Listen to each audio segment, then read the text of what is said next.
If you're folding your own mask, the first thing you're going to do is to fold it in half lengthwise or hot dog style. Make sure to match up the edges and then give a nice long crease that's well pressed down.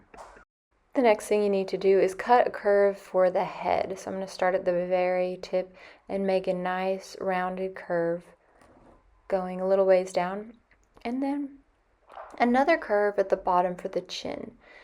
One of the curves could be a little bit more deep if you want. Now I'm going to draw on my eyes by just making an oval shape near the top-ish. Now in my lesson I'm doing this for my students, so I'm cutting it with a knife. You could also fold it and cut an oval around here, but I'm doing it with some younger kids. And then we're going to make a slit for the nose, and the other thing we're going to do is make a slit for the mouths, which I kind of didn't figure that out until later. And then we're going to fold a line on the top, and we're going to cut down about an inch in, make a nice arch curve for a fun detail on the head. And now we're going to start folding. So start with the nose fold and just turn it back. It can go between the eyes, it can go higher, depending on where you ended up putting your nose. It's fine. So I'm going ahead and folding mine on both sides. I'm going to do the cheek fold starting in kind of, this is the chiseled jawline part. And just fold that side of the paper in. Give it a nice crease, and you probably want to flip it on both sides. One of these sides will get turned differently. Yeah, now you can kind of open it up, and when it's facing outward, you can turn, so both of those sides of the faces are facing back, and fold it so that the nose is facing up. Okay, I'm not going to sugarcoat it. Folding the lips was so hard, but you can see I cut a slit just using scissors a couple inches down from the nose. First I kind of folded the whole thing inside out, and then putting my hand between there, I kind of pulled the bottom lip down, and then once I got that in there, just went ahead and pressed it on itself. And same thing for the top lip.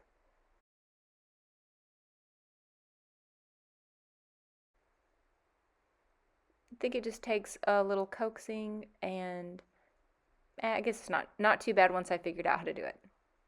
Here is the finished product of what it looks like just when it's been folded. Okay, we looked at this book, and there are several fun geometric designs throughout. Some of them look like they're characters, and we've also looked at some different African masks from different countries in West Africa, and we can look at some of those for inspiration or use your own designs. We're just going to be using white paint, so we want to make sure to not paint everything so that we can see some of the brown detail, but it will be interesting to see how different everybody's turns out. I'm using mostly geometric shapes on mine. Now, I decided to add some emphasis to some of my main features. So I'm starting with my nose by putting a straight line down it. And remember, this is a really good time to celebrate mistakes, or basically, in other words, just kind of go with it. I wanted that to be a really straight line, and it wasn't. So that's okay.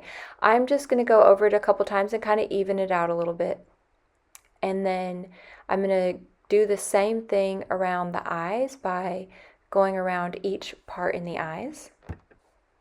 I'm starting with the border, and I'm painting all around.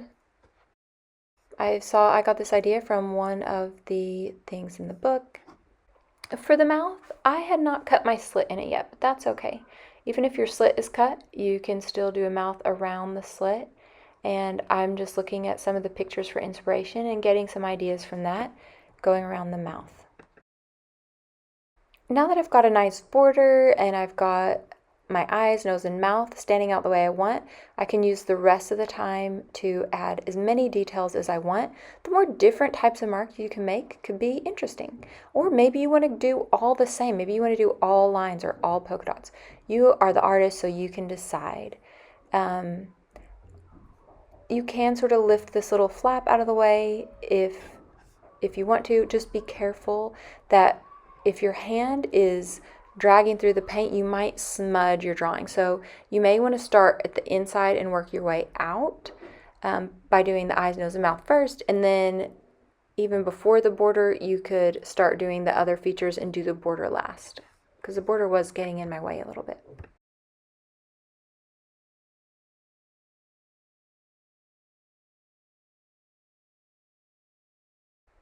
Once you're happy with all the details that you've added, you can make sure that you put this in the drying rack. Make sure your name is on there.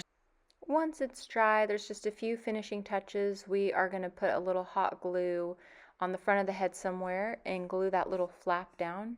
Everybody can make kind of a different little choice. And then we are also going to hot glue some sticks kind of to the side so you can hold it in front of your face if you like.